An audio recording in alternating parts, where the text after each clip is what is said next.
Muy buenas noches. Estoy muy sorprendido. No me esperaba esta afluencia y, sinceramente, me he quedado muy empequeñecido. El caso es que habíamos calculado aproximadamente unas 60 personas. Ahora mismo, aunque el aforo permite más, pero hemos calculado unas 115 personas. Ha superado con creces las expectativas que teníamos y yo personalmente estoy muy, muy agradecido. Os pido disculpas porque para organizarnos, al no tener esa previsión, pues no nos esperábamos esto y nos ha creado dificultades para poner orden en la sala y asignar los sitios.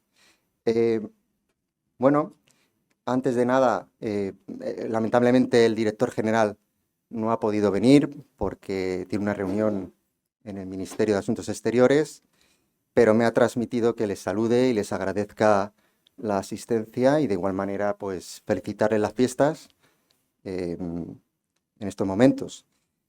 Sorprendido también porque estamos finalizando diciembre, estamos finalizando el año y bueno, no me esperaba que viniese la gente porque son fechas en las que hay que cumplir con las empresas, con la familia, tenemos un montón de eventos relacionados con el tema navideño, etcétera, etcétera.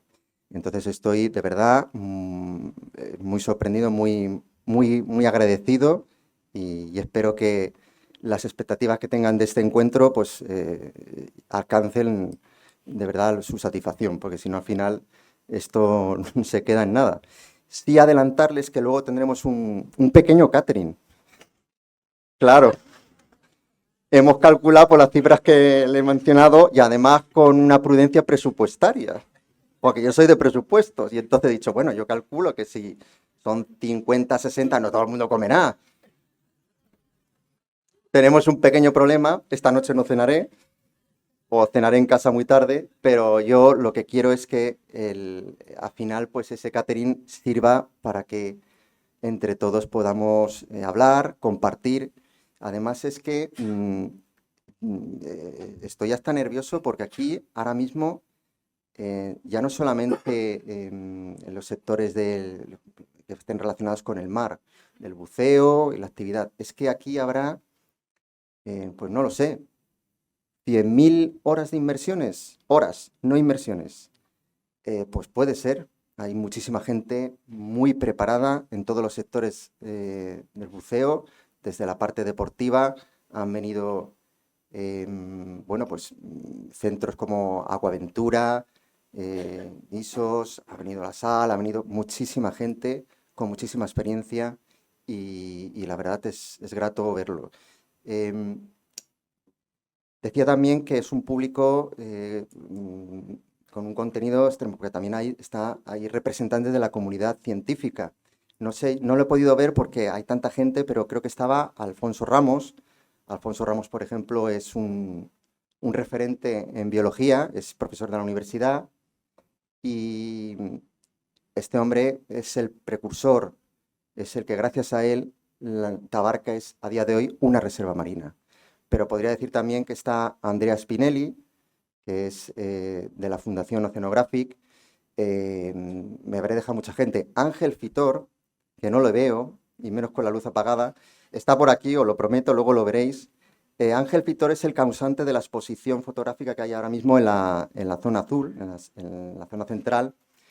Es una eminencia en tema de biología marina, pero además es que es un fotógrafo y hablando con él, compartiendo, me dijo, yo es que de igual manera no calculo las inversiones por el número de inversiones, sino por las horas que me he metido en el agua.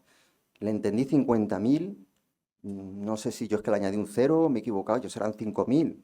Yo le entendí 50.000 porque lleva muchísimos años de experiencia, ha trabajado para National Geographic, para Natural, para muchísimas revistas muy reconocidas.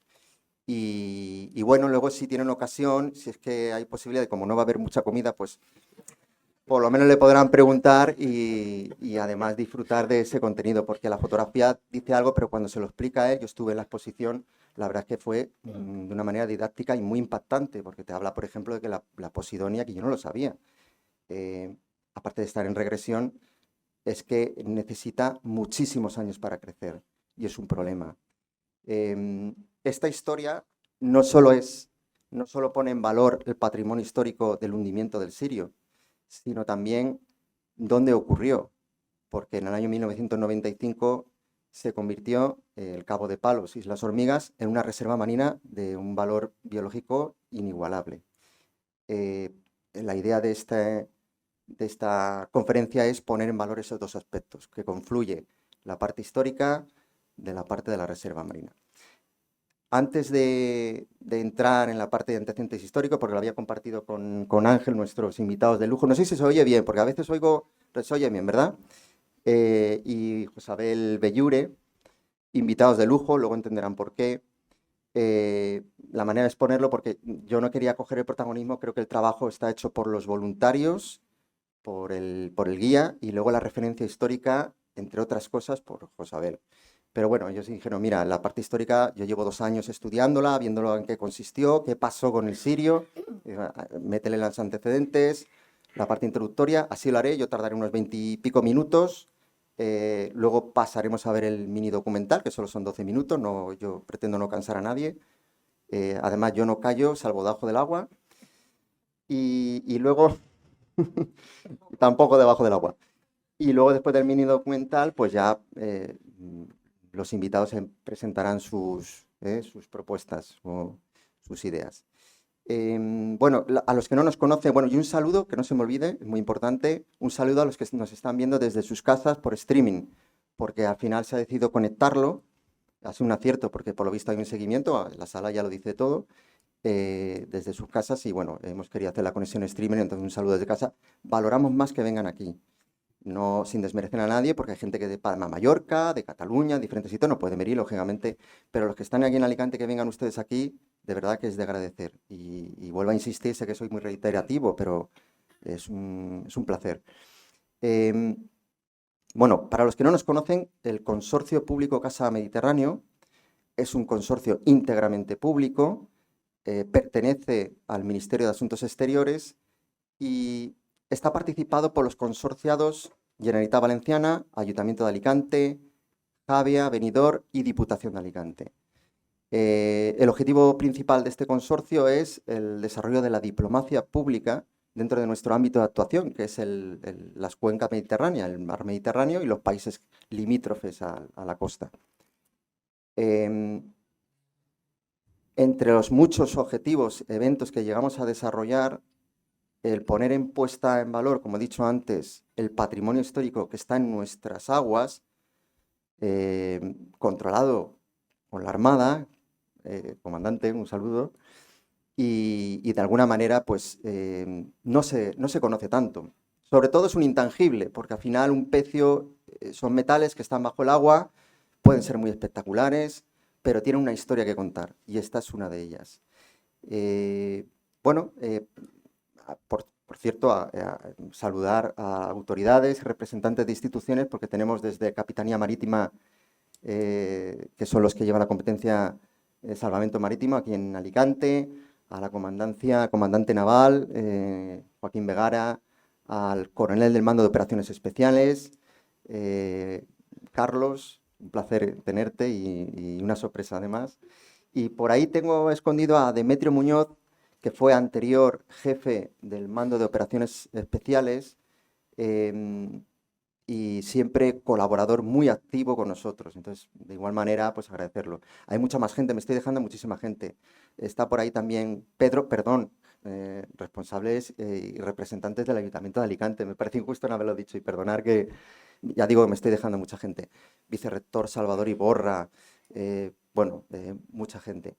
Bueno, sin más, me voy a poner las gafas porque uno ya no es tan joven. Sí. Quiero hacer un paréntesis. Y esto ya es más personal. Voy a aprovechar esta circunstancia y, si me lo permiten, una mención especial. Una mención especial a 2 personas que hace unas semanas sufrieron un percance muy gordo en el Mar Rojo. El barco se hundió, literalmente, se hundió. Hubo fallecidos. Salieron los medios de comunicación, a algunos les sonará. parece que sigue habiendo desaparecidos, si no me equivoco, por tanto se presupone que posiblemente ya no estén vivos. Y era una expedición turística para hacer buceo en el Mar Rojo, que es una maravilla, yo estaba allí, he podido bucear. Y bueno, al final me llamó por la mañana Iranzu, una conocida colaboradora de Natural Art Reef, en el cual tenemos proyectos en común, y me avisó, oye, creo que ha pasado algo muy gordo, no sabemos nada, aún no tenemos contacto, y bueno, no sé si puedes hablar, a ver que si tú sabes algo. Yo intenté contactar, también estaba Antonio Valero, etcétera, etcétera. Bueno, intentar contactar para saber un poco más. Hasta pasadas X horas no supimos lo que le había pasado. Hablo de Javier Chinchilla, que lo tengo aquí delante, y a su compañera Irene Forner, que han sobrevivido. Decía que esta historia trata de un hundimiento que además hay un operativo que no existió. Por tanto, es un ejemplo de lo que no se debe de hacer cuando un barco se hunde. La tripulación y el capitán Giuseppe no actuaron de manera acorde y, sin embargo, Javier Chinchilla, que tiene formación en seguridad marítima, actuó y me llegó a oídas en diferentes versiones, pero los dos coincidían más o menos, de manera ejemplar. Enseguida, porque además es que tengamos en cuenta que ellos embarcaron la primera noche, corrígeme si no es así, Javier, la primera noche salieron y como a las 3 de la mañana el barco se vino a pique de manera inmediata. Un golpe de mar, lo escoró, entró agua y se vino a pico. Imagina la situación a las 3 de la mañana despertarse en la primera noche, que es que no has podido ni disfrutar del viaje. Y se pusieron los chalecos, mantuvieron la tranquilidad dentro de los nervios, me imagino, se echaron al agua, fueron a la balsa, corrígeme si no es aquí, se echaron al agua, se subieron a la balsa salvavidas y los rescataron. No sé si fue una fragata del Egipto o una semirrígida o llegasteis a la costa, no lo sé. Luego, si quieres, el catering nadando, llegasteis nadando, a costa. A la- Ah, vale. Bueno, no sé la distancia, no sé qué. Bueno, en cualquier caso, rendir un pequeño homenaje, si me lo permiten, y agradeceré un aplauso porque están aquí vivos.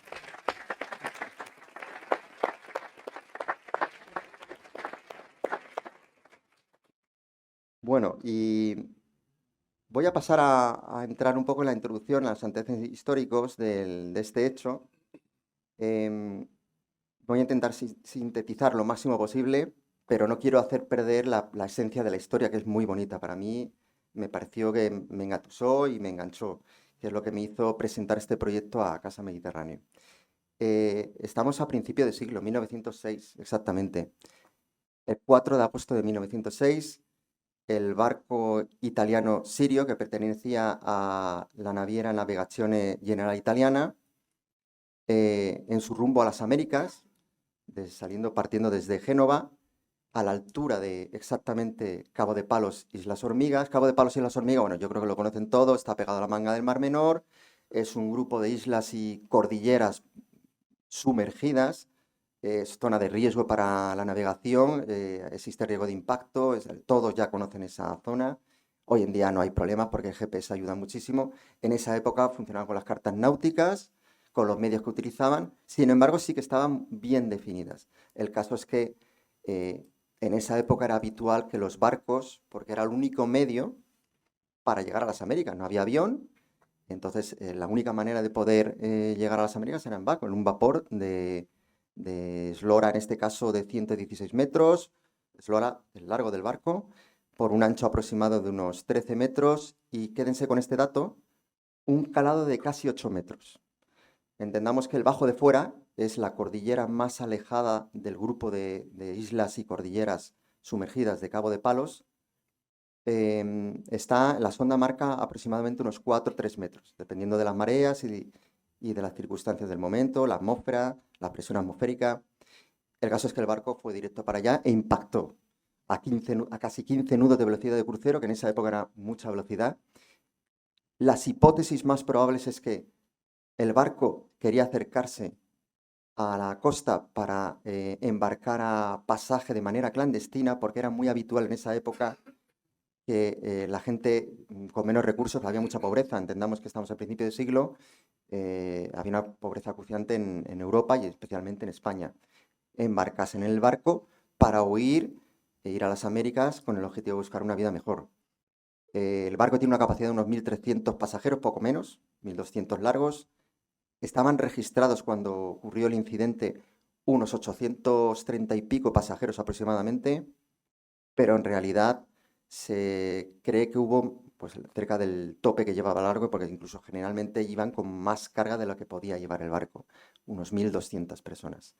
Ese impacto súbito con la cordillera hizo que el barco, no sé si podemos poner la imagen.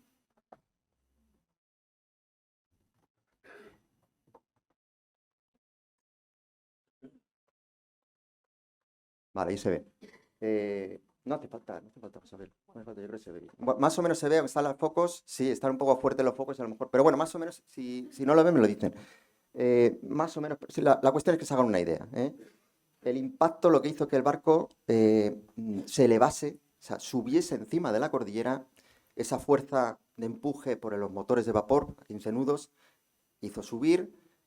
Por lo visto, según testimonios, hablo sobre todo de un testimonio o diferentes testimonios que están incluidos en el monógrafo histórico número 18 de Cartagena, escrito por un historiador muy reconocido, Luis Miguel, creo que era Rozán, y el caso es que detallan muchísimo los hechos que ocurrió en ese barco. Luis Miguel Pérez, perdón. Eh, y el hecho es que el impacto fue tal que se oyó desde la costa. Estamos hablando de que la costa tiene cerca de casi 2 millas, 3,8 aproximadamente, 3,8 kilómetros de distancia. Se puso en esa posición y el drama empieza ahí, porque si se fijan, la parte de atrás del barco está sumergida. Y si se fijan bien, hay toldos. Estamos en agosto, hace calor, los toldos protegen a los pasajeros del sol, porque allí no había aire acondicionado, la gente salía a cubierta para refrigerarse y el impacto inmediato y que la popa del barco se sumergiese ya provocó fallecimientos. En esa época casi nadie sabía nadar, por tanto, encima, si añadimos que los toldos no permitían sumergir a los pasajeros, se creó la peor de las circunstancias para morir. Eso provocó más pánico, lógicamente, es un acontecimiento que en todas estas circunstancias se produce. Los pasajeros que superaron esa primera trama pasaban por los costados del buque para subir a la proa. Si se fijan, la parte de adelante está más elevada. Consideraban que la proa es la zona de protección del barco, subían, pero es que en ese momento explotó las calderas. Al explotar las calderas, se llevó por delante a más vida, provocó más pánico. En este artículo vuelvo a referir a esto porque para mí es uno de los más detallados, tampoco hay muchísimo ya información. Añadir además, es muy curioso porque esto ocurrió 6 años antes del Titanic y le llaman, posterior a los hechos, ya estamos hablando de 1900, le llaman el Titanic del Mediterráneo. Es una pena que lo tengan que poner a la sombra del Titanic, porque desde mi punto de vista supera la historia. Por supuesto, el Titanic era el barco más grande de la época, tiene su historia y el cine pues lo ha hecho mucho más de lo que fue realmente. Estos para mí superan. Entendamos que en esa época, pues de la misma manera, además el clima era bueno. Añadir otra cosa, la meteorología era excelente en todos los documentos. El caso es que si veis, el mar está bien, no está mal. Y el barco permaneció en esa posición 16 días más. No se hundió. El barco mantuvo esa posición 16 días. El 17º día vino una tormenta y es cuando ya se fragmentó, se quebró y se hundió. En alguna de las párrafos que sale en el monógrafo, habla de asesinatos. La gente se empujaba, se mataba por salvarse. El pánico era tal y además hace una mención muy curiosa. Los primeros en salvarse fueron hombres. Las mujeres y los niños se quedaron atrás. Luego hubo una actuación que parece ser que salva a mucha más gente. Y bueno, la parte más bonita de esta historia es que cuando los pescadores locales se dieron cuenta del percance, se hicieron a la mar. Tengamos en cuenta que los pescadores locales, la mayor parte tenían embarcaciones muy pequeñitas. Su capacidad para maniobrar era poca Y además para salvar a gente podrían meter a lo mejor 5 o 10, no más, eran botes de pesca, velas latinas, cada uno con sus medios.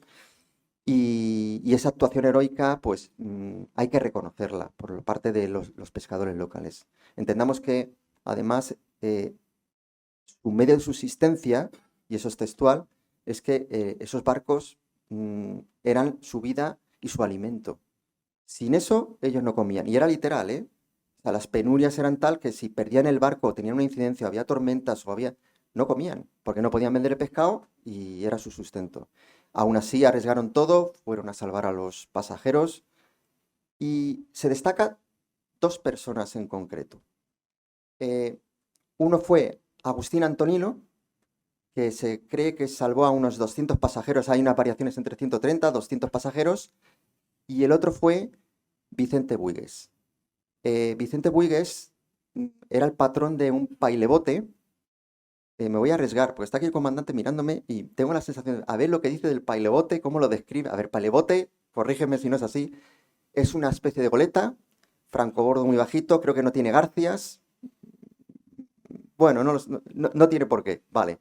Es lo más parecido a una goleta.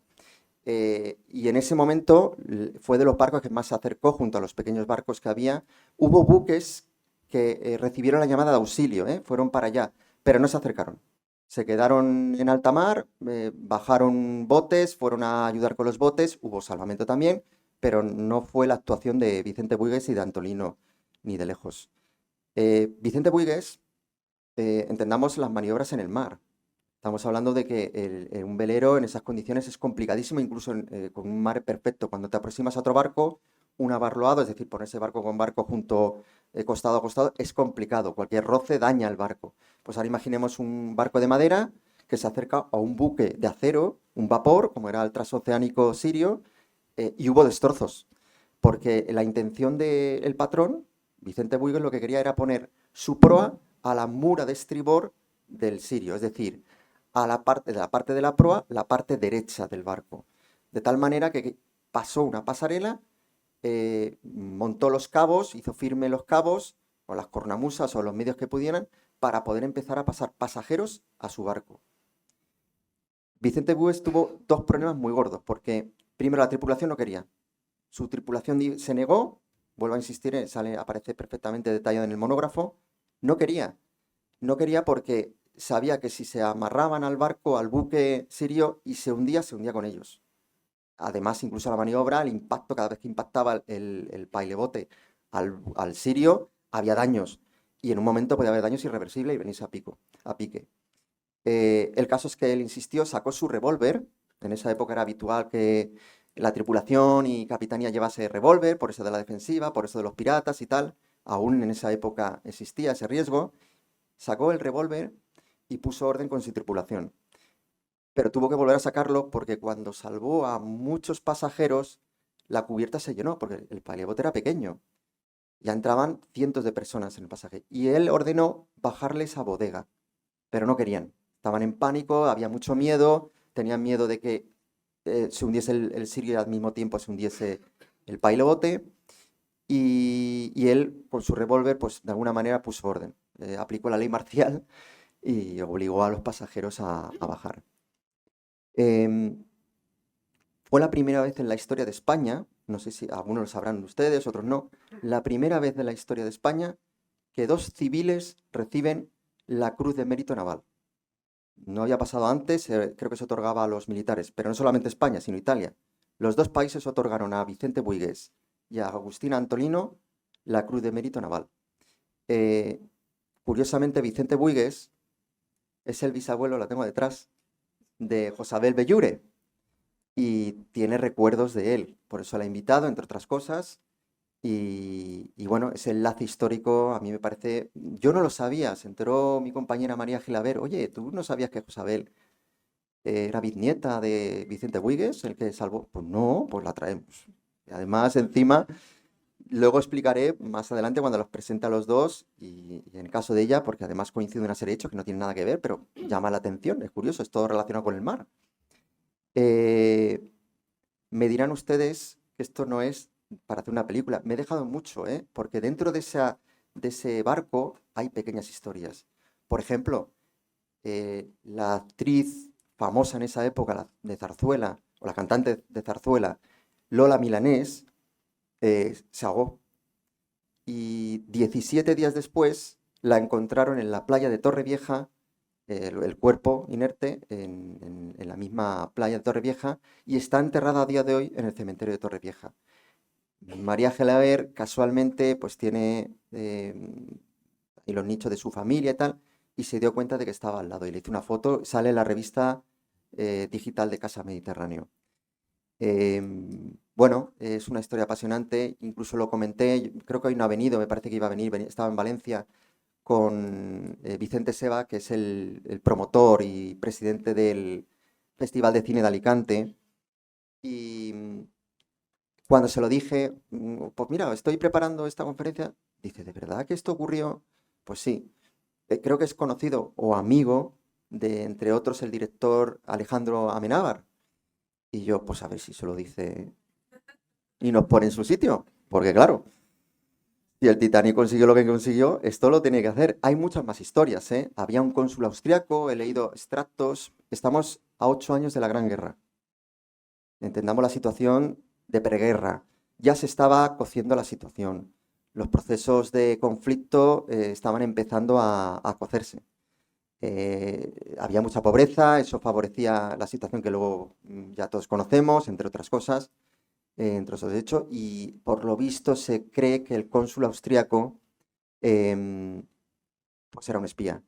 Pero bueno, yo tampoco quiero faltar al rigor histórico, lo he leído en un documento, no he conseguido que ese párrafo de ese documento, esa mención, de alguna manera, pues haya obtenido alguna documentación periodística de la época y sería a lo mejor prensa amarilla de la época, es que no sabemos, ¿vale? Hay más cosas, más historias, pero tampoco quiero, ni hay por tiempo y por prudencia, pero también por respeto a los demás y a ustedes, pues tampoco quiero detenerme. Es una historia muy bonita, yo creo que hay que ponerla en valor y además vuelvo a repetir, es que es curioso porque luego, X años después, en 1995, ese sitio en concreto es una reserva marina, se convierte en una reserva marina, pero una reserva marina que biológicamente, entendamos desde la perspectiva de la biología, de la ciencia, está considerada como una de las X, no quiero entrar a detalle, han llegado a decir que es de las 10 mejores del mundo, porque estamos hablando de que son especies autóctonas y endémicas, propias del Mediterráneo, no están en otro sitio.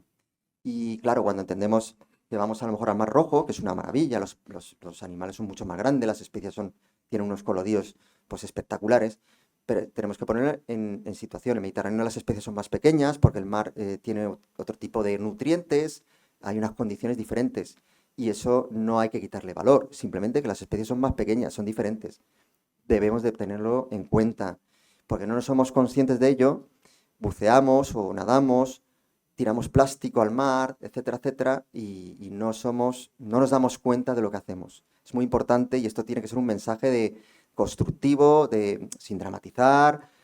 Tenemos un problema muy serio con el plástico, Ángel Fitor lo expone en su fotografía, pero tenemos que entender que algo hay que hacer. Por lo menos yo no sé si estamos en el punto de no retorno, lo compartía con Rosa de Aguaventura, ella piensa que insistía además de manera muy favorable que no estamos en el punto de retorno, que hay posibilidades. Ante la duda, actuemos. Eso por delante. Y el no ya si llega, pues llegará. Pero tenemos que hacer algo. Creo que no me he dejado nada. Y yo directamente, bueno, sí, me van a permitir ya añadir los agradecimientos. Y así luego directamente pasamos a ver el mini documental y dejar hablar a nuestros invitados de verdad, pues ya me estoy excediendo. Tengo que agradecer a los voluntarios. O sea, los voluntarios han sido de verdad. O sea, cuando lo propuse de minuto uno, no solamente a Ángel Manso, que es nuestro guía, que además el hombre lo hizo perfecto, cuando lo propuse en el primer momento me dijo, por Dios, cógelo que sí, hago lo que haga falta, buscamos la manera de financiarlo, yo qué sé, lo que sea. Pero es que además, cuando se lo comenté a Adeline Martínez, a Gabriel Loureiro, no me he equivocado en tu apellido, ¿no, Gabriel? Lo he dicho bien. A Alejandro Jaén no está en un destino. Es que Gabriel y Alejandro, permíteme, coronel, sin mencionar mucho, son miembros efectivos de una unidad de élite una unidad subacuática de las Fuerzas Armadas. No voy a entrar en más, ya digo que uno está ahora en destino, no sé si nos estará viendo con su portátil, le damos un saludo desde aquí. Y bueno, aparte de Ángel Manso, que era un guía extraordinario, porque no se perdió en ningún momento, estuvo muy preocupado por mí, no sé, no entiendo por qué. Y la cuestión es que, pues yo lo hice bien, me dirás que no. Ah, menos mal. La cuestión es que ellos reforzaban la seguridad, porque lo más importante, luego ya ellos pararán en detenimiento, es que estamos hablando de un buceo ya que nos pone al límite. Es un buceo, a ver, los restos están a partir de, la proa está a partir de 30 y tantos, 40 metros de profundidad, estamos al límite del buceo legal, buceo deportivo legal, o se puede pedir permiso, un buceo técnico, pero nosotros queríamos mantener la máxima prioridad en la seguridad. Entonces, tanto Ángel, que llevaba bibotella, equipos más grandes, las botellas eran de 18 como mínimo, Gabriel y Alejandro, así como Adeline, pues son expertos. Adeline, además, Martínez y Ángel llevaban un equipo integrado con focos. Eso sí, no estamos hablando de que esto se ha grabado con equipos sofisticados de 10.000 euros, no, no, no, no. Son las GoPro muy sencillitas, a ver qué le pongo de carcasa. ¿Esto aguantará si se me cae a más de 40? Pues no. Creo que ha entrado agua adentro. Bueno, no lo sé. Los focos sí que funcionaban muy bien. Adelina iba. Yo la llamo la buzo foco, porque es que cada vez que enciendo la foco no veo nada. Da igual que me apunte o no apunte. Yo siempre le digo, ten cuidado, porque un día de esto vas a cocer un pulpo y nos lo vamos a tener que llevar para comérnoslo, porque es que lleva las opciones esas que tiene de presión de iluminación, que eso está muy bien. Ellos daban color a lo que van a ver, porque a ciertas profundidades es muy difícil y más con esos medios. Entonces, bueno, quiero darle ese factor de humildad, no quiero tampoco que vean un documental de National Geographic con esos equipos. Ángel Fitora me va a decir, madre mía, tal, no sé qué, ¿cómo habéis hecho esto así? Me ha dicho, no te preocupes, que no voy a decir nada. Gracias, Ángel. Al final lo que cuenta es el esfuerzo, el entusiasmo de ellos, igual lo mismo que el catering, por cuestiones de prudencia presupuestaria, pues hemos hecho lo que hemos podido, pero la esencia del esfuerzo de ellos es que al final el entusiasmo pone en valor, y aquí estamos todos, algo muy importante, como he dicho, que es la parte histórica, el patrimonio histórico, el intangible y la reserva marina. De verdad que es una maravilla. Yo creo que podemos poner ya el... Nos vamos a apartar, esta vez no vamos a ir delante porque como no había sitio había que ceder espacio y reiterar disculpas por la organización. Yo de verdad que no me lo esperaba y gracias por la tolerancia. Vamos a poner el mini documental y cuando queráis apagamos los focos y ponemos los mini. Nosotros nos apartamos.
Cuando se hundió, se fragmentó. Primero la proa se fue a la parte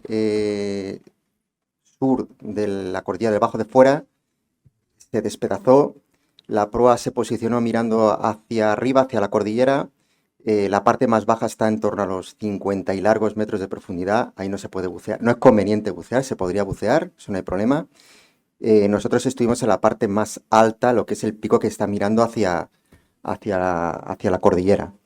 En las otras secciones, en camino, pues, bueno, en realidad nosotros hicimos 3 inmersiones productivas, porque se hizo varios intentos. Este año ha sido especialmente difícil por las condiciones meteorológicas, ha sido muy complicado esa zona, como casi todas las islas o archipiélagos sufren de corrientes, en esa en particular de manera muy intensa, y la seguridad prima, ellos inmediatamente veían que con los medidores que había una corriente muy intensa, no se puede bucear, por cuestión de seguridad, no es por otro motivo.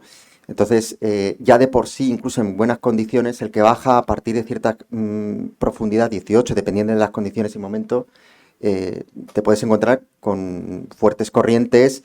La verdad es que en las 3 que hicimos sí que tomamos alguna. Hay un momento que no sé si se ve que está aleteando de manera intensa y prácticamente parado. ¿Eso qué será? 3 nudos de corriente, 2 nudos de corriente, más o menos, tal vez menos, más. Por encima de 3, 4 no es conveniente bucear porque es arriesgado, estás consumiendo mucho aire y tal. Los que sois buceadores sabéis que, lo digo, eso vosotros lo sabéis mejor, cuanto más profundo, más se consume, la presión afecta de una manera intensa. Es verdad que uno, pues con el inicio de los efectos del nitrógeno, la narcosis del nitrógeno, no es que se produzca, por si estás habituado no pasa nada, pero sí que te quedas latente y te imaginas a los pasajeros pasando por ahí, cosas de esas. A mí me pasó, ¿eh? O sea, una sensación muy agradable, es controlable, no hay problema, estamos ahí además constantemente en contacto, el binomio en la evolución es muy importante, todos lo sabéis, bueno, hay momentos que incluso, no sé si dais porque hay mucha oscuridad, Ángel hace el ok y los carquilo con la lucecita para decir, ¿estáis bien? Y yo buscando la linterna, bueno, a ver, es anecdótico, es muy bonito. Es verdad que al final se ven hierros y una prueba muy impactante. Cuando te alejas se pierde mucho la visibilidad. Ahí las condiciones para que sean perfectas no son fáciles. Parece ser que en invierno es mejor que en verano bucear allí y de alguna manera pues eso no ayudó. Nosotros tenemos unas fechas desde junio aproximadamente, julio, hasta noviembre, porque queríamos sacarlo incluso en noviembre, esta conferencia, este documental. Ahora, a partir de ahora, parece ser que hay mejores condiciones. Se igualan las temperaturas del Atlántico con el Mediterráneo, eso hace que el agua sea más cristalina, según parece ser, y hay más probabilidad de encontrar días más claros. Eh, la cuestión es que el pecio está muy destrozado, pero no deja de ser un pecio histórico de valor histórico extraordinario. Bueno, y me quedaba agradecer al Centro de Buceo Naranjito, que ha puesto todos los medios, a María José, que es la gerente, se me había olvidado, creo que no la había mencionado, y no la veo, estará por aquí seguro. Y sí, veo una mano por ahí, fenomenal, muchas gracias y agradecérselo de verdad, porque han puesto todos los medios a buscar siempre que hay que pedir permiso para bucear allí en las reservas marinas y hay unas limitaciones, etcétera, etcétera. Y gracias a ellos pues se ha podido hacer. Voy a pasar directamente a presentarles ya, de verdad que me callo. Empezamos al final con Ángel Manso. Ángel Manso, voy a presentarle a los dos, ¿vale? Y luego directamente paso la palabra a Ángel Manso. Ángel Manso, aparte de ser buceador, él trabajó en una empresa multinacional reconocida. Se ve que se cansó, fue alpinista también, subió el Mont Blanc, no sé si el Aneto, no sé qué más, acto de locura. Ha buceado creo que en 4 de los 5 continentes del mundo. Tiene más de 4.000 horas, perdón, 4.000 inmersiones de buceo. Tiene todas las acreditaciones PADI, FEDAS, SSI de instructor de buceo. Es extraordinario buceando, de verdad, lo habréis visto. La bibotella es él, se reconoce perfectamente. La tranquilidad con la que bucea a mucha profundidad, eso ahí denota las buenas condiciones y la formación. Y bueno, poco más puedo decir, él podrá añadir mucho más, pero ha sido una suerte coincidir con él para poder hacer este proyecto. Y Josabel Bellure, de ahí voy a contarles 3 cosas. Primero, la que ya saben, que es bisnieta de Vicente Buigues, por parte de madre, por tanto. Pero es que además, Josabel es una científica reconocida, es profesora de la Universidad de Alcalá, en Madrid, y es científica, se va ahora a embarcar en su 9ª misión en la Antártida, en el Hespérides de la Armada Española. Está harta de estar en el mar y ver bichos. Perdón, con la expresión de bicho van a decir, ah, dices eso. Bueno, especies, pingüinos, ¿verdad? Para averiguar el tema de cómo afecta ahora con el calentamiento global los virus que se están propagando, entre otras cosas.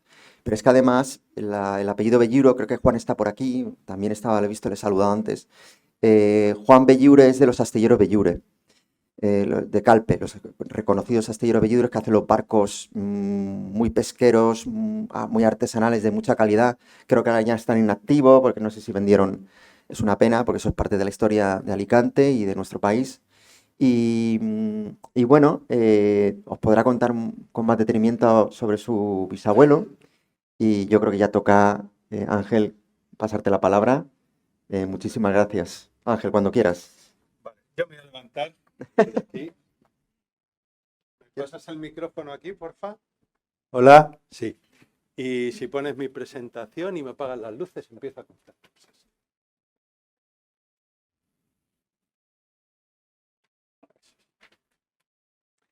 Vale, pues yo ahora me presentaría, pero como ya me ha presentado Miguel, pues no hace falta que lo diga. Así que paso directamente a lo que os iba a contar. Miguel me dijo, me pidió... Ah, sí, perdón. Perdón, verdad. Vale, pues Miguel me ha pedido que os hable sobre el buceo y sobre la reserva de Cabo de Palos. Y me parece una petición muy acertada, porque claro, esto no ha sido... Es decir, aquí podríamos haber venido y haberos contado que hemos estado en un museo porque hay un barco que han reflotado, está en una sala con el suelo enmoquetado y las paredes de mármol, pero no es eso. Lo que hemos hecho ha sido bajar a ver lo que hay ahí, que es pues rabiosamente real, ¿no? Es la realidad de cómo está el barco después de que se hundió y que está allí. Y esto implica, sin más remedio, una actividad y un entorno, y la actividad es el buceo y el entorno es Cabo de Palos. Entonces, para entender esto, perdón, yo he añadido un tercer punto, que esto Miguel no lo sabe. Miguel, perdóname, espero que no... Vale, perdón. Y es que al final voy a dar mi impresión de este proyecto. Decía, para hacer esta actividad, los buceadores ya lo sabéis, los no buceadores os lo cuento yo, creedme que esto no es sensacionalismo, de verdad que es un buceo complejo, es muy complejo. Miguel ha hablado de presiones, de nitrógeno, de narcosis, bueno, suceden una serie de cosas a ciertas profundidades que de verdad que hacen un buceo muy complejo y que necesita una habilidad previa. Esto no es, venga, vamos a entrenar para hacer esto. No, esto necesita una habilidad previa, una experiencia y unos conocimientos profundos, que solo se adquieren si estás enamorado del buceo, porque no es, venga, vamos a... No, tienes que tener un bagaje detrás que solamente has desarrollado si de verdad has buceado con pasión. Bueno, pues a mí me encantaría ser capaz de contaros qué es lo que tiene el buceo para enamorarnos, porque todos los que hemos estado ahí sé que somos enamorados del buceo, y es muy difícil porque esto va de sensaciones. Y ahora, ¿cómo explico yo sensaciones? Bueno, pues para explicarlo, la única forma que se me ocurre de pasarlo a palabras es poner cualidades, cosas que nos hace sentir el buceo. Y diría que estamos por ahí, en la belleza, los paisajes, formar parte de la naturaleza. Ahora os lo explico cada uno de los puntos. El descubrimiento... perdona, ¿tienes un micrófono de mano? Va a ser mucho más fácil.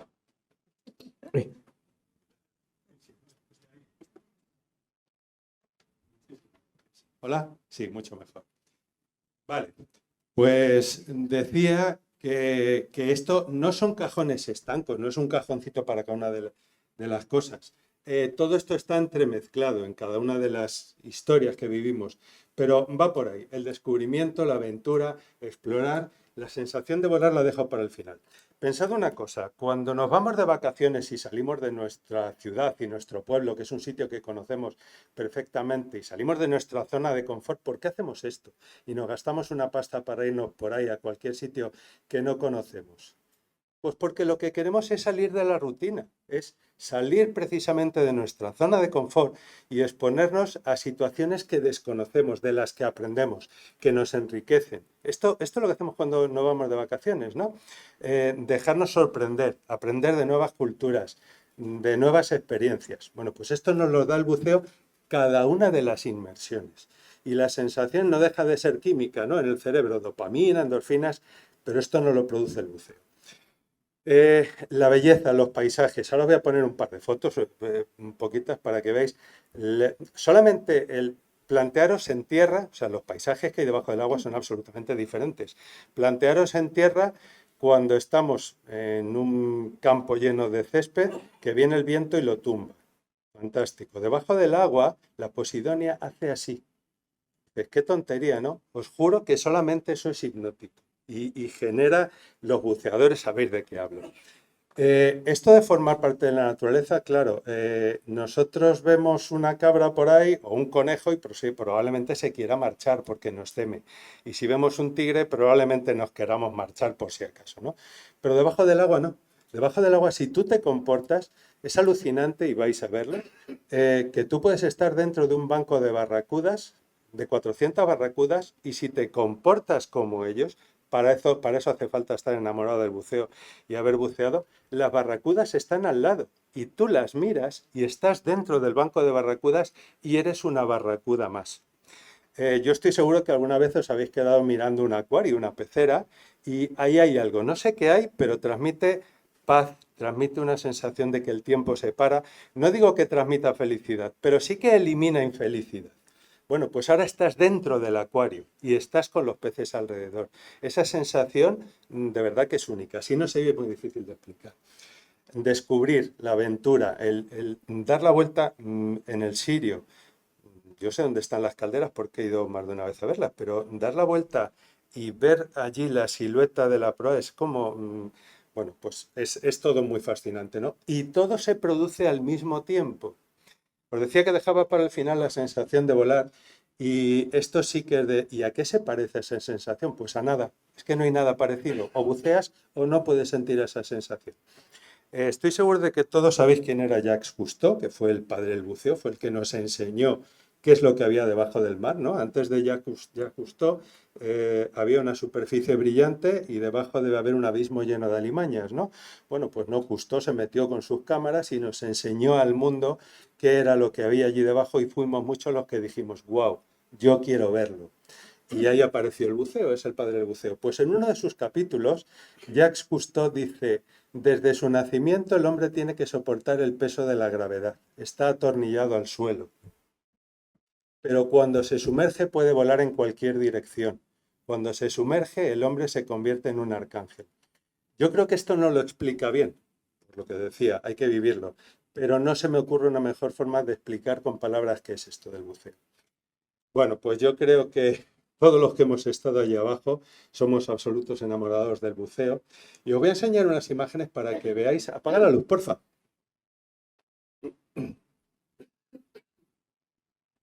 Para que veáis la belleza que hay ahí dentro y sobre todo esa sensación de aprender lo que os decía, cuando nos vamos de vacaciones a descubrir nuevos sitios y a aprender. Bueno, pues esto es un aprendizaje continuo. Muchas veces bajas y te encuentras que aquello parece que lo ha diseñado un jardinero zen. Yo qué sé, porque es... Y parece que es que la naturaleza es mucho más sabia que nosotros y nos presenta cosas tan bonitas como estas. Pero además es que cuando empiezas a interesarte por este mundo y lees y estudias y ¿creéis que eso es un vegetal? Pues no es un vegetal, eso es un animal, es una congregación de animales. Eso hay unos cuantos animales ahí que han creado una estructura y esa es su casa. Pero eso es del reino animal. Fascinante, ¿no? Fijaros ese paisaje. ¿Veis ese suelo? Eso no es roca, eso también está vivo. Está vivo y nace, crece, se reproduce y muere. Y ahora la sensación de volar, imaginaros, pasar por un paisaje de ese tipo volando. Bueno, tengo aquí, esto es un coral, esto también es del reino animal, fijaros qué belleza. Os decía la integración con la naturaleza, cuando te encuentras esto delante y los peces simplemente te miran, bueno, pues la sensación es muy especial. Esto es Cabo de Palos. Esto es lo que os decía, de puedes estar dentro de un banco de barracudas y las barracudas te aceptan. Tú en tu casa entra un insecto y lo primero que quieres hacer es como mínimo echarlo, si no matarlo. Pero no, ellos tú entras en su casa y formas parte de su familia o de lo que sea y ahí estás y te aceptan. O sea, cosas fascinantes. Pues un pulpo, sabéis que tiene 8 tentáculos, cada uno de los tentáculos tiene ventosas, cada una de las ventosas tiene el sentido del gusto, el tacto y el olfato. Y su sensibilidad es 10 veces superior a la de nuestra lengua. Pero todas estas cosas no las sabemos porque debajo del agua las cosas que hay no las conocemos como en tierra. ¿Sabéis que a los pulpos se les han propuesto problemas que resuelven y que la mayoría de primates no son capaces de resolver y niños de menos de 6 años tampoco? Pues estos son los pulpos. Bueno, en fin, os podría contar miles de cosas, de fotos, podría haber puesto muchísimas más, no me quiero liar, pero el buceo es fascinante. Eh, y ahora viene a hablar de la reserva de Cabo de Palos, que es donde se ha desarrollado este vídeo. La reserva de Cabo de Palos, ya lo sabéis, es Cabo de Palos, la esquinita de abajo a la derecha del mapa de España. Y ahí tenemos la reserva que, como bien ha contado Miguel, bueno, pues en el año 95 hay una orden ministerial, se publica en el Boletín Oficial del Estado, creo que de junio, y a partir de ahí acota 19 kilómetros cuadrados de mar con una legislación específica que lo protege. ¿Y de qué lo protege? Pues del impacto humano, de nosotros que somos los que vamos rompiendo las cosas. Y lo protege sobre todo de la pesca y del buceo. Y lo que hace es poner cupos para el buceo y limitar muchísimo, muchísimo, muchísimo la pesca. Entonces, claro, ahí los peces ya no nacen y los pescamos. Ahí nacen, crecen, se reproducen, se reproducen, se reproducen, se reproducen y la mayoría de ellos mueren de viejecitos. Así que se ha generado una cantidad de vida impresionante. Dentro de la reserva de Cabo de Palos hay varios puntos de inmersión, hay varias cosas que se pueden ver, donde la Comunidad de Murcia nos dice aquí, aquí, aquí puedes bucear y puedes ver estas cosas. Y el último de los puntos es el Bajo de Fuera, que está, como decía Miguel, el más alejado de la costa. Este punto tiene una peculiaridad y es que es muy escarpado, es la parte de arriba está a 3 metros aproximadamente, por eso hay más de un barco chocado, hay bastantes pecios. Y como la pared es absolutamente vertical, cualquiera de los barcos que ha llegado ahí, pues si se ha hundido, ha caído hasta abajo. No lo ha parado nadie hasta que ha llegado a los 40 y tantos, 50 metros. La reserva de Cabo de Palos, os podría poner muchos artículos, pero está considerada el mejor destino de buceo de Europa. Esto hay mucha prensa que lo cuenta. Y yo os podría contar muchas cosas, pero seguro que vais a creer más a National Geographic, que tiene más credibilidad que yo. Entonces, este artículo lo podéis ver en Internet. National Geographic ha publicado un artículo donde dice un recorrido por las principales zonas de buceo del mundo y Cabo de Palos lo nombra en segundo lugar. Ojo, no está diciendo que sea el segundo mejor del mundo. Simplemente nombra 11 puntos y entre ellos está Cabo de Palos. Pues ya está, lo dice National Geographic, así que yo no aporto nada más. Y ahora, Cabo de Palos, esto lo ha hecho la legislación y la vigilancia de la reserva, la cantidad de vida y la biodiversidad que se ha generado ahí. Y nosotros tenemos un punto de responsabilidad con todo esto. Vosotros imaginaros que sois peces y esto es lo que veis en vuestro día a día, ¿no? Los peces son no tontos, ojo, es falso, absolutamente falso, pero si son sencillos, su vida es sencilla, tienen colegas y otros peces y hay comida y hay depredadores y ya está, eso es su mundo, ¿no? Bueno, pues imaginaros que esto es lo que ve un pez habitualmente y ahora llegamos nosotros, que somos esos. Y plantearos que además, fijaros que tenemos dos aletas horizontales en vez de una vertical y además con esas extremidades nos movemos de forma rara, llevamos una cosa en la espalda, colores chillones y ojo, porque es que además echamos burbujas. Claro, a mí me encantaría reunir, pues como esto, ¿no? Coger a todos los peces, meterlos en una sala como esta y decirle, mira, tonto, cuando te perseguimos no pasa nada, si es que queremos hacerte una foto, porque la subimos a Instagram y nuestros colegas nos dan like, pero no lo entienden.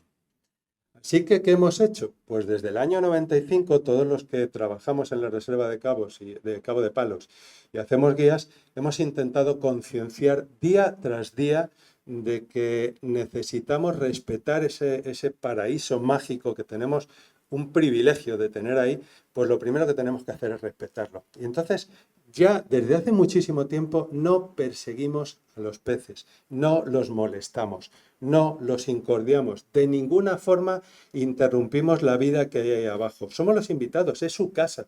Y nosotros lo más que podemos hacer ahí es mirar sin modificar nada de lo que hay ahí. Bueno, pues os voy a contar una anécdota.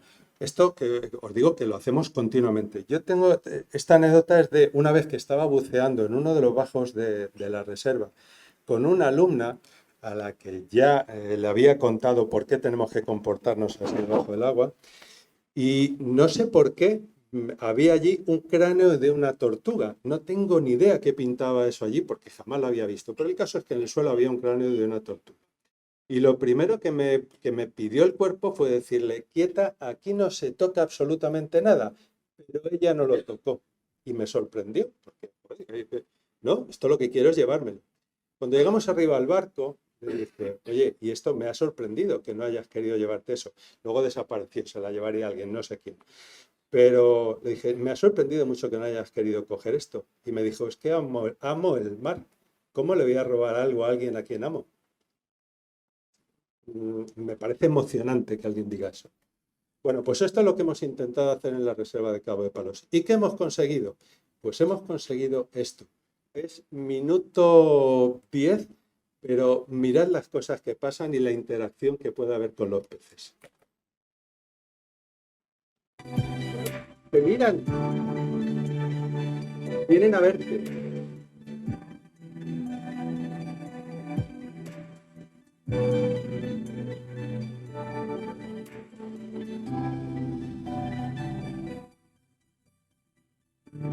Es que no es inhabitual, es decir, no ha sido un caso aislado. Esto sucede.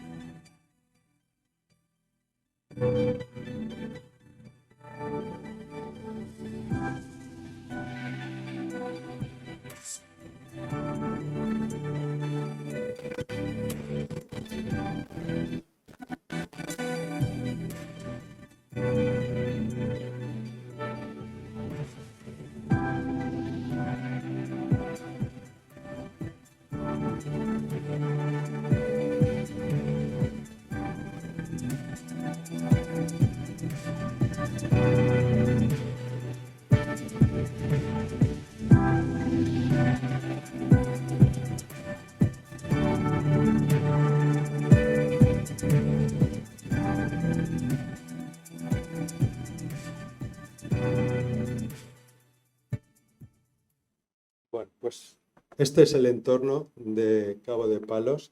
Podría poner horas de vídeos, pero esto es lo que sucede y este es el entorno donde se ha desarrollado pues, el vídeo que acabáis de ver, ¿no? Primero la actividad del buceo y luego la reserva de Cabo de Palos.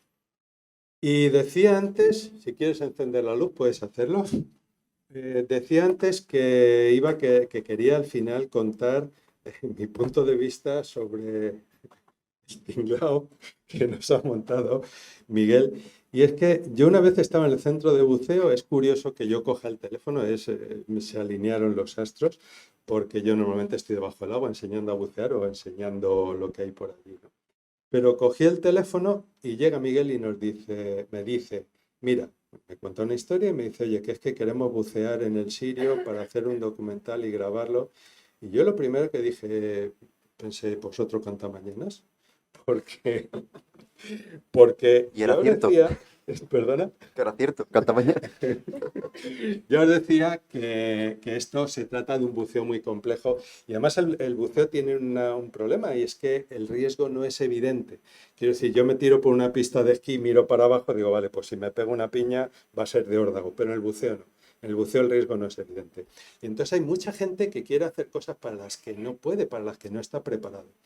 Entonces yo a Miguel le dije, lo primero que le dije fue, vale, bien, pero esto se sale de lo habitual, tengo que hablar con mis jefes y tenemos que ver cómo hacemos esto y si vamos hacia adelante, porque es complejo, ¿no? Lo que me estás pidiendo es complejo. Hablé con mis jefes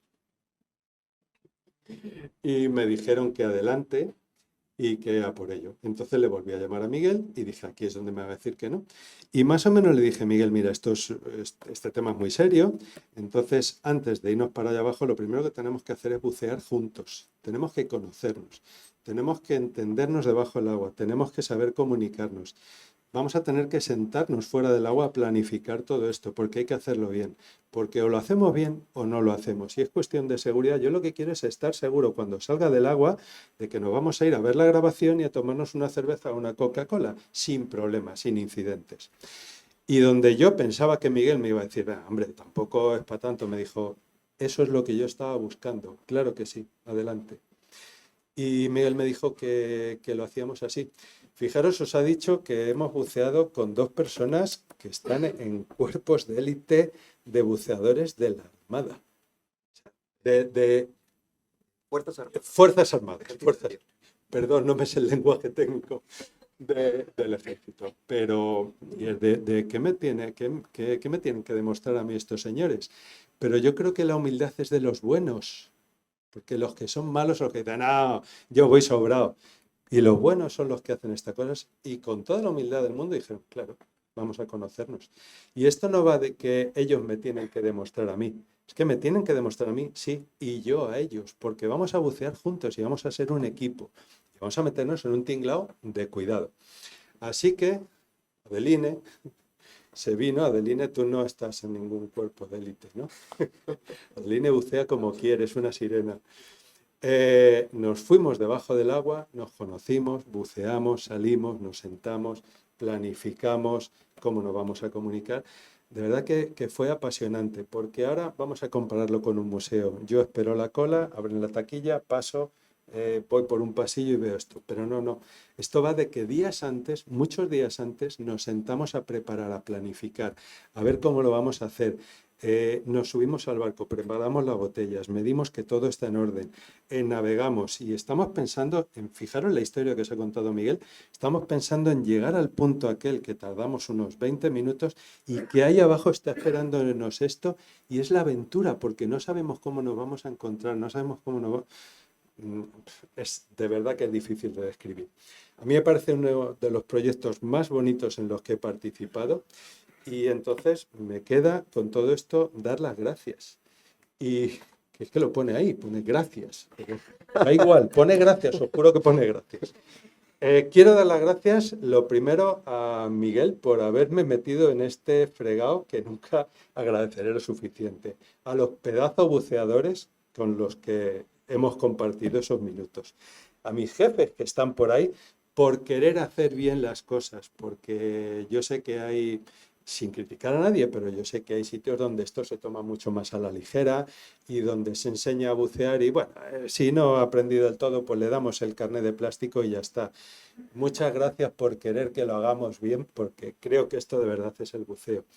Y dicho todo esto, pues muchas gracias a vosotros por escucharnos y por querer ver nuestra historia.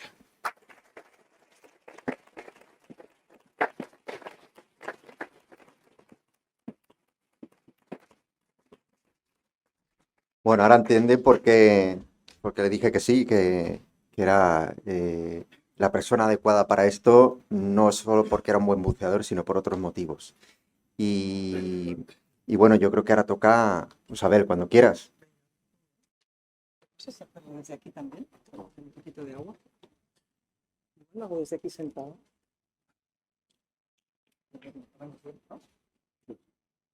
Me pongo allí como amigos. A ver, bueno, también de pie, venga. Bueno, pues buenas noches a todos y muchísimas gracias a Miguel, en primer lugar, por liarnos en esto, como bien ha dicho Ángel. Yo estoy todavía sobrecogida por el vídeo, voy a intentar poder hablar bien, pero qué imágenes y todo lo que nos has explicado luego, los dos, lo que nos habéis explicado. Y el sirio, pues lleno de vida, lleno de vida. Es que no había ni un milímetro sin vida, ¿no? De todos los hierros que hemos visto. Es que estoy sobrecogida. Antes de empezar lo quiero comentar. Y algo en común, ahora que comentabas esto de que cuando estáis buceando realmente os integráis con los bancos de peces y tal, me ha hecho recordar que lo mismo, esa misma sensación la tenemos en la Antártida con los pingüinos. Realmente claro, el motivo allí pues es que son las especies, los pingüinos no tienen en su genética no tienen ningún depredador terrestre que venga andando a hacerles daño. Entonces, si nosotros caminamos con prudencia, con tranquilidad, lo mismo que has comentado, pues yo creo que nos ven como a otro pingüino, exactamente, o sea, y esa misma sensación que tienes tú, que sois un pececillo más. Nosotros somos otro pingüino, nos miran con curiosidad y ya está. Entonces, sentirte dentro de la naturaleza de esa manera, que los animales no huyan cuando te ven, que es lo común, que se echen su siestecita delante de ti. Cuando caminando aquí por el campo, una lagartijita, algún animalito se echa una siesta delante de ti, primero se esconde. Entonces, esa sensación me la ha recordado, lo quería comentar aquí, ese punto en común. Bueno, pues sí, hay varias cosas que ha comentado Miguel que le agradezco, que él veía que eran interesantes para esta charla. Pues por un lado soy familiar del que se ha considerado el rescatador, así como que el mayor número de personas pudo rescatar. Y luego efectivamente pues esta parte del bisabuelo es por parte de madre. Luego efectivamente por parte de mi padre, los 6 hermanos, aquí está Juan Bellibre, pues también han estado muy vinculados al mar, primero con barcos de pesca y después en el astillero en Calpe, además también haciendo veleros. Entonces es verdad que viene el mar por ambas partes, y supongo que parte por esa razón estudia biología. Yo ahora comentaba con Ángel que sí, que estar cerca del mar, la oceanografía o la ecología costera desde luego ha sido parte del objetivo, y bueno, pues estoy contenta de poder participar en las campañas antárticas, ya que lo has nombrado. Y bueno, pues yo he venido a hablar de mi bisabuelito y he querido titular la charla pues Vicente Bugues Ferrando, un bisabuelo de leyenda. Y entonces pensaréis, uy, pero si es leyenda, a ver si lo que nos va a contar no es verdad. Entonces, bueno, yo creo que lo que voy a contar, pues la parte fundamental que quiero contar ya es la que nos ha traído hoy aquí. Pero bueno, hay otras cosas que os quiero contar también de esta persona, y que no son leyenda, pero lo que pasa es que coincida en la misma persona que estos hechos que voy a contar, pues es casi como increíble. Por eso me he atrevido a poner que es alguien de leyenda. A ver, ¿qué pasó yo? Entonces, bueno, ¿se ve bien? Sí, ¿no? Con la luz. Tengo que apuntar allí. ¿Está encendido? Pues mírame, Ángel, a ver. Sí. Bueno. Deberíais y... Y si no, él me ayuda. Vale, gracias. Pues nada, un poquito de biografía. Nosotros, bueno, donde él ha vivido una gran parte de su vida ha sido en Calpe. Yo soy calpina. Pero bueno, os cuento que él nació en Moraira en 1864, en el seno de una familia de pescadores, también de labradores. Son unas pinceladas rápidas que os hago de su biografía.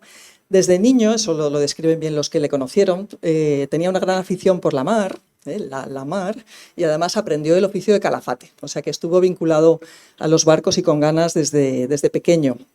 Él, pues bueno, se casó con la señora Jacinta Vives, y tuvieron 5 hijos: José, Vicente, Hermenegildo, Antonio y Josefina. En este caso, mis hermanas y yo somos hijas o sea, Josefina es nuestra abuela, digamos, ¿no? Que es por la parte de la única chica que tuvo. Bueno, pues ellos se mudaron desde Moraira a Cabo de Palos por temas de salud, precisamente, porque él cogía las fiebres terciarias, está relacionado con el paludismo, y los médicos le recomendaron dejar Moraira, dejar esa zona e irse a Cabo de Palos. Y bueno, y allí es donde empezó también con esta actividad más marinera, y se hizo con el pailebote el joven Miguel, que lo tenéis ahí en la fotografía, abajo a la derecha, que sí que parece una goleta, realmente. Adelante, ¿pasa o no pasa? No quiere. Bueno, entonces estoy muy agradecida también a Miguel, porque a raíz de esta actividad pues he tenido que reflexionar bastante, un poquito más de lo que lo había hecho sobre el bisabuelo. En casa nos han hablado del bisabuelo, mi madre, pues, y otros familiares, pero me ha encantado esa actividad, estoy también muy agradecida, y he querido poneros este resumen, esta semblanza del personaje, de la persona, ¿no? Del bisabuelo. Creo que estos 4 rasgos pues resumen bastante de lo que voy a contar aquí: valentía, iniciativa, solidaridad, cierto sentido de justicia social. En parte, el salvamento del Sirio recoge bastante de estos rasgos. Comentándolo con mis hermanas me decían iniciativa, pero también espíritu emprendedor. Es verdad, es que fue emprendedor, ahora lo veremos, esa mezcla de las 2 cosas. Yo creo que en lo que vamos a contar sí están estos cuatro rasgos. Bueno, empiezo con este primer hecho que es el que nos trae aquí, ¿no? El salvamento del sirio. Aquí en la fotografía, bueno, pues es una idealización así de cómo debió ocurrir. Tenemos al Paille-Boté pues intentando montar el Bauprés. No fue una pasarela, realmente fue montar la proa y el Bauprés era el que servía de pasarela para que la gente pudiera entrar en el joven Miguel. Y bueno, pues lo que ha contado Miguel es realmente pues fue una hazaña importante. Se oponían todos los de toda su tripulación, entre ellos su hijo, uno de sus hijos iba también a bordo. Y es el Titanic del Mediterráneo, pero además la mayor catástrofe civil de la historia del Mediterráneo español, ¿eh? O sea que es que realmente no está mal darle importancia, es una cosa que también le agradezco a Miguel, el que nos anime a prestarle atención a esto, porque no es poca cosa, ¿no? Os destaco aquí algunas cosas del salvamento, que las ha comentado Miguel, pues que desde luego supuso una gran osadía, desoye las advertencias de los compañeros y de su propio hijo, y efectivamente él lo que encuentra es que en el barco casi no quedan ya hombres, son los primeros que se han preocupado entre ellos la tripulación, de mirar a ver cómo podían salir, y él contaba que salvó a mujeres y niños, prácticamente uno a uno los pasaba por el Bauprés con ese miedo que debía dar pasarles por ahí. También contaba él porque estaban navegando por esa zona y que realmente vieron pasar al sirio, ¿no? El historiador que nos cuenta esto, ellos vieron pasar al sirio y de hecho el bisabuelo le dijo a la tripulación, en ese barco, porque iba muy rápido para ser la zona que era, los 15 nudos, dijo, ahí o bien va un capitán que sabe muchísimo o va un loco. Una de las dos cosas, pero que realmente les llamó la atención. Les llamó la atención y luego encima si vieron el rumbo que llevaba, pues no te digo nada, ¿no? Bueno, pues estos son algunos hechos, sí, que sabemos que nos han contado. Algunas fotografías ya las ha puesto Miguel. Destacar también, por supuesto, la labor del acercamiento de los otros pescadores. Eso dice tanto de la vida en la mar, es que yo creo que es así. Ajá. Me ha gustado ver entre los elementos históricos pues que hay una lista de los supervivientes, que se intentó, ¿no?, hacer una lista de los supervivientes. Ahí he querido poner arriba a la derecha una foto de lo que sería la gente a bordo, ¿no?, porque era un barco pues que llevaba gente emigrando, ¿no?, emigrantes, gente muy humilde, bueno, unos menos que otros porque habían podido pagar más pasaje que otros o más categoría. Y luego abajo a la derecha hay una imagen de lo que debió ser la perplejidad con la que la gente en la costa después estuvo pues viendo los cadáveres, intentando reconocer, etc. Y bueno, he querido poneros esta fotografía del recorte que tenemos en casa. Este ha sido el documento principal que hemos tenido pues las bisnietas en casa acerca de este hecho, ¿no? Es un periódico que desgraciadamente pues mi madre debió recortar la fuente y no sabemos qué periódico es.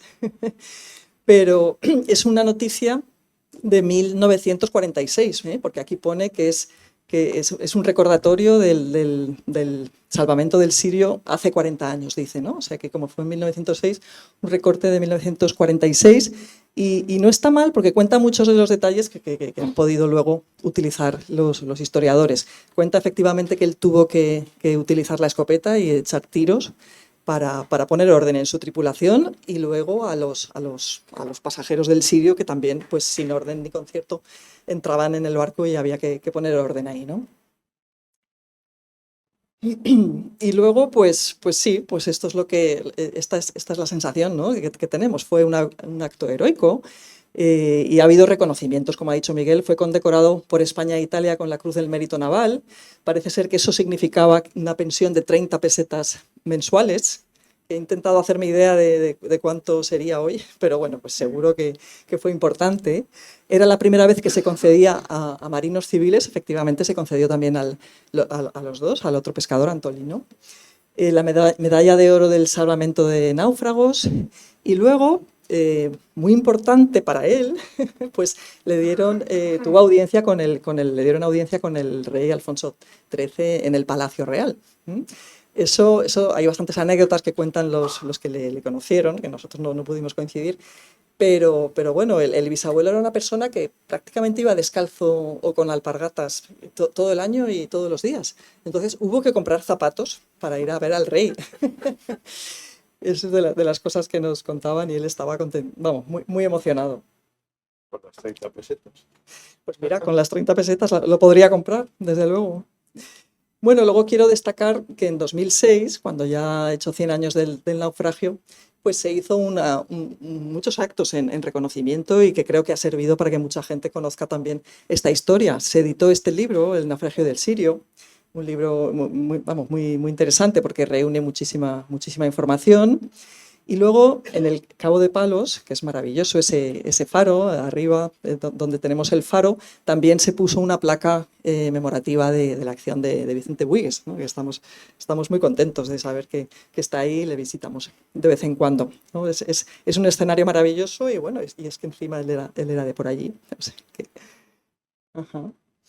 Y bueno, y a 100 años del naufragio también, pues justamente, y vinculándolo con el vídeo, pues una fotografía del ancla del Sirio y realmente con esa frase, la vida vuelve al Sirio. La vida, pues el Sirio tuvo ese percance y se perdieron muchas vidas, pero es que la vida ha vuelto al Sirio, es que el océano, el mar, es que los fondos marinos son impresionantes, ¿no? Es que ni un milímetro sin vida, algo que emociona realmente.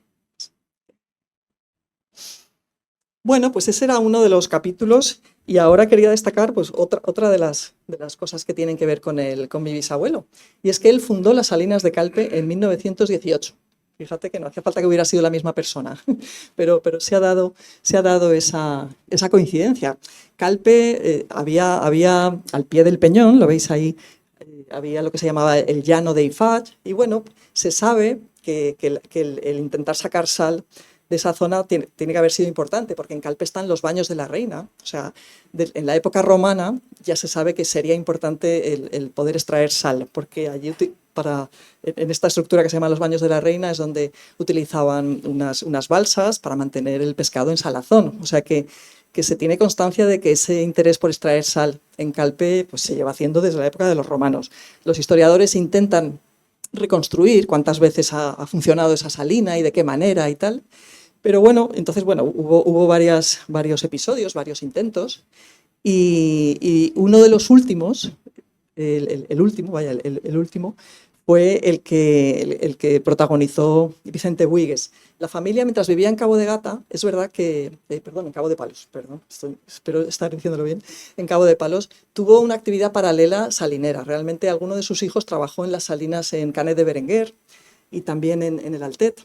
Y entonces fue eso lo que le animó a él, con el dinero creo que de la venta del pailebote, le animó a comprar terrenos en Calpe, en este llano de Ifac, para aumentar la cantidad de masa de agua que podía haber en esa zona y hacer una salina con una actividad de extracción un poco más importante. Entonces todo eso ocurrió en 1918.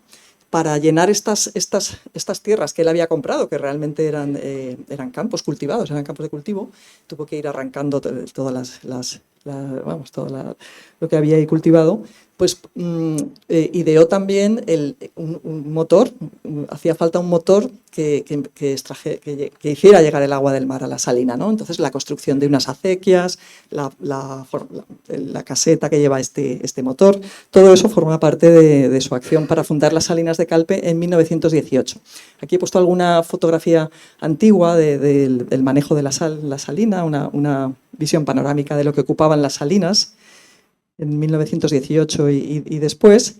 Y estas salinas pues, han estado llevadas por Buigues, por la familia, por el abuelo, el bisabuelo y sus hijos, hasta 1972. Vamos, él falleció antes, ¿no? Pero que las salinas las llevó la familia hasta 1972. En ese momento es otra persona que llevó la extracción de sal y han estado funcionando hasta 1988. Entonces tenemos ahora una imagen de las Salinas de Calpe hoy y bueno, yo creo que Calpe pues agradece tener este humedal, está protegido y aunque en medio de los rascacielos pues tiene mucha vida, ¿no? Y desde luego las poblaciones de flamencos han aumentado en estos años y otra vez algunas de las obras que tienen que ver con el bisabuelo pues se llenan de vida, ¿no? Otra vez. Pasamos. Bueno, y ya para terminar, os cuento algunas otras curiosidades sobre el bisabuelo, que ya digo, indagando y con la familia y con historiadores que tenemos en Calpe magníficos que han intentado seguirle la pista, pues os cuento estas curiosidades para que también entendamos un poquito más el personaje, ¿no? Y que creo que tiene que ver con las características estas que os comentaba antes. Por ejemplo, hizo un viaje en bicicleta de Calpe a Cartagena para ver a su prometida ya con 70 años. Él se casó, enviudó 2 veces, se casó entonces 3 veces y las 2 últimas señoras eran de Cartagena. Entonces, pues la familia contaba esta anécdota de ir en bicicleta. ¿Qué te parece, Miguel? Qué prueba de amor. Pues así fue, a Cartagena a ver a su prometida con 70 años. Luego, otra cosa interesante, también se comentaba que sabía cortar las mangas de mar, los tornados. Era famoso por ello. Y eso llevaba a cierto debate, porque claro, él cortaba la manga de mar, eso significaba que impedía que lloviera. Y claro, la gente le criticaba, decía, claro, como tiene la salina, no quiere que llueva y nos va cortando la manga el tornado. Pero claro, la gente también quería que lloviera para sus cultivos, etc. Entonces, he leído, nos contaban que quedaba la cosa como, pero bueno, esas acciones sabía hacer. Andaba siempre descalzo en alpargatas, como he comentado, de hecho se decía que tenía los dedos de los pies abiertos y todo, pero bueno, imaginaos el esfuerzo de meter eso en un zapato para ir a visitar al rey. Pero bueno, lo hizo con muchas ganas, seguro. Y luego, otro aspecto que me gusta resaltar, que tiene que ver con esto de que un poco se tomaba la justicia por su lado si era en beneficio de la comunidad. Practicó el contrabando de tabaco por considerarlo contramonopolio ilegal. O sea, en Cabo de Palos se daba que esa cercanía con Argel, pues había realmente tráfico y trapicheo, sobre todo de tabaco. Y él se enteró y dijo, pues me parece bien, voy a participar en esta actividad porque no estoy haciendo algo contra... O sea, estoy realmente... El tabaco era un monopolio a nivel de Estado y él no estaba de acuerdo. Dijo, quiero que más gente pueda participar de esto. Así que, pues eso es lo que hizo. Y luego, pues contaros que murió casi octogenario, pero ¿cómo murió? Pues montando en bicicleta. O sea, eso es lo que nos han contado bien también. Debió darle un derrame cerebral o algo así. O sea, de repente se cayó de la bicicleta, pero ya con cerca de 80 años. O sea que, bueno, son pinceladas de una persona que creo que era interesante traerlas aquí porque bueno, nos dan idea de esa personalidad, ¿no? Esa personalidad que tuvo. Y nada, pues con esto termino. Yo, pues eso, un bisabuelo de leyenda que creo que reúne en estas cosas que hemos contado la valentía, iniciativa, ser emprendedor, solidaridad y ese cierto sentido de justicia social que me hace gracia, es de las cosas que nos gustan. Y ya está. Y bueno, y os comento en la siguiente diapositiva un poquito las fuentes consultadas, pues hay una fundamental y es una persona de Calpe, Andrés Ortola Tomás, que tiene un blog sobre historia de Calpe, que si no se ve bien, bueno, he puesto mi mail también en la primera diapositiva, si alguien no lo encontrara, yo lo recomiendo porque cuenta muchos aspectos de la historia del Sirio, de la fundación de las Salinas. Es una persona con el que tenemos mucho y muy buen contacto en Calpe. Además, su padre trabajó en las Salinas y entonces sí que conoció al bisabuelo. O sea que muchas de las cosas que nos cuenta Andrés es que se las ha contado su padre, que sí que estuvo trabajando en la Salina de Calpe. Y luego, pues la otra fuente es la familia, pues primos, que por cierto algunos puede que estén en streaming, mis hermanas también estarán por ahí. Creo que, si no me equivoco, algún tataranieto puede que esté por aquí también ahora. Ahora le saludamos, que creo que habrá venido un sobrino. Y nada, y agradeceros a Miguel, bueno, a Ángel y Miguel, a los dos por el vídeo tan magnífico y Ángel por esta actividad que realmente nos ha reunido aquí a tanta gente.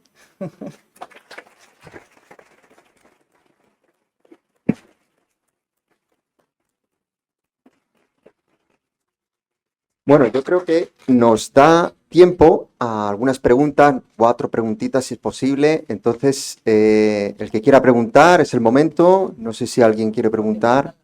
Sí, encender la luz si queréis al fondo, si es posible, porque así veo si alguien alza la mano. Tenemos, sí. El caballero, eso es. Hola, buenas noches. Gracias por vuestra charla. Yo en un documental que vi, fijaros en el tren, camino de Barcelona, hay un documental muy bueno hecho sobre todo este barco, y lo que más me llamó la atención fue que a los que rescataron los llevaron a Cartagena, estuvieron allí en Cartagena en un hospital y tal, y el cónsul de Italia les propuso regresar a Italia, y ellos dijeron que no, que ellos querían seguir viaje a Argentina. ¿Cómo sería la vida de Italia o de España cuando después de ese naufragio sin saber nadar, salvarse y decir no, quiero seguir el viaje, simplemente? Sí, además es cierto, a tal punto que se tuvieron que reembarcar en otras embarcaciones para ir a las Américas. Había una pobreza muy intensa, la gente quería huir y a pesar de esa malísima experiencia salieron de allí. En el monógrafo también lo detalla y luego también dice cómo los ciudadanos de Cabo de Palos recibieron a los rescatados, porque estaban traumatizados muchos de ellos. Y fue un acto de igual manera espontáneo y con ánimo de solidaridad, ayudándoles. Incluso creo que le cedieron espacios públicos como el teatro, ¿verdad? Que para que pudieran estar ahí unas noches porque no tenían nada. Y eso, pues, de igual manera fue excepcional. Esto, por eso la historia no se queda solamente en un hundimiento. Tanto la parte triste, porque ya digo que la tripulación italiana, es verdad que en esa época los operativos eran totalmente diferentes, ahora tenemos a los procedimientos que son muy complejos, pero que la realidad es que luego cuando se activan en alta mar funcionan. Igual de manera que ahora existe recursos en mayor o menor medida, está el Salvamento Marítimo, está igual la Armada, está la Guardia Civil, SEMAR, etcétera, etcétera. Y eso pues ha cambiado muchísimo, lógicamente eran otros tiempos, tampoco hay que criminalizarlos, pero es cierto que la actuación fue terrible, o sea, hasta el capitán Giuseppe, que creo que lo he mencionado, era su última singladura, es como el Titanic, lo he dicho, ¿verdad? Se comportó tan mal que lo primero que se hizo quitarse la ropa para meterse con los pasajeros, o sea, que ya con eso lo digo todo. El resto de la tripulación hubo excepciones, se hace mención que algunos se quedó en el barco hasta el último momento para ayudar, pero el resto de igual manera huyó. O sea que tanto por lo bueno y por lo malo se destaca, ¿no? Añadir además porque voy recordando lo que en las lecturas, creo que no sé cuánto tiempo después, no sé si fue en el año 30 o 40, sinceramente no recuerdo, hubo diferentes expediciones, creo que una de ellas fue del entonces la Armada, y con los medios que tenían antes, pues hubo un fallecido. Entró a bucear, a buscar los restos que había, porque había muchísimo material y no lo encontraron. Uno de ellos falleció. Algún problema, utilizaban creo que escafandra, mi padre llevaban con las unidades estas, el cordón umbilical del aire para aportar aire, eso es otro medio, es muy peligroso. Y falleció, murió también. Hay otras hipótesis, porque la principal es que el barco embarrancó por un error humano, ¿no? Por las prisas de acercar a la costa, recoger gente, pero hay otras hipótesis. Se baraja también un posible sabotaje porque se sacó la caja fuerte que estaba custodiada por el capitán Giuseppe y estaba cerrada sin forzar y cuando la abrieron estaba vacía. Algunos testimonios dijeron que hubo un intento de sabotaje, enfrentamientos entre la tripulación y igual que hay otras, no la única. O sea, pero la más probable fue el error humano por las prisas de acercarse a la costa y recoger a los pasajeros. Hay muchísimas más anécdotas. Se ha contado lo de su bisabuelo, pero hay muchas más. No quiero extenderme más. Y bueno, no sé si hay alguna pregunta más. Sí, Miguel, Sí, perdón, una cosa Sí. rápida y técnica. Habláis de que estuvo el barco 16 días clavado ahí en Sí. la cordillera. ¿Qué tiempo se tardó en desalojar el barco? ¿Y quién dijo que ya no quedaba más? A ver, gente a no, bordo? yo no he leído en los detalles de lo que yo estaba buscando cuánto tiempo tardaron en rescatar a todos. Parece ser que un día aproximadamente, o sea que no te dice a qué hora terminar. Yo no lo he encontrado, posiblemente exista documentos que lo hacen referencia. Lo que sí he podido leer es que al día siguiente empezaron a aparecer cadáveres y cadáveres y cadáveres. Los registros oficiales, los primeros registros oficiales lo presentó la compañía de la época, que era de las más grandes del mundo, Lloyds, la británica Lloyds, que era la que cubría los seguros de navegación en esa época. Parece ser que ellos registraron 242 fallecidos, pero en realidad, con el tiempo, y a medida que se iban sacando los cadáveres, como la mayor parte, no sé cuántos serían, pero había muchísimos que eran clandestinos, no estaban registrados, eran inmigrantes ilegales. Se encontraron más de 500 cadáveres. Y los que aún no se sabe. Yo he visto investigadores que siguen buscando documentación, pero no hay documentos fidedignos a día de hoy con registros oficiales del Estado, del gobierno, que dijese con exactitud cuántos fallecidos había. Hay una cosa más que creo que ha dicho, aparte del acto solemne que hizo Alfonso XIII, y es que se generó una amistad, por lo visto, además, mucho tiempo, Alfonso XIII le admiró mucho la actuación de Vicente Puigues y cada X tiempo se veían. O sea que yo no sé si iría con la bicicleta a Madrid o cómo sería. Es Esto es una verdad, curiosidad, que tampoco lo ponen los registros, es pero es verdad muy curioso. que él contaba que era la única persona que no se tenía que quitar el sombrero delante del rey. Sí, sí, estaba muy, muy orgulloso. Y también que el rey acudió a Denia en algún momento y él se enteró y se fue corriendo para allá y se saltó toda la línea de protocolaria, de seguridad y tal, y seguridad, sí. lo contaba muy contento, sí, sí, es verdad.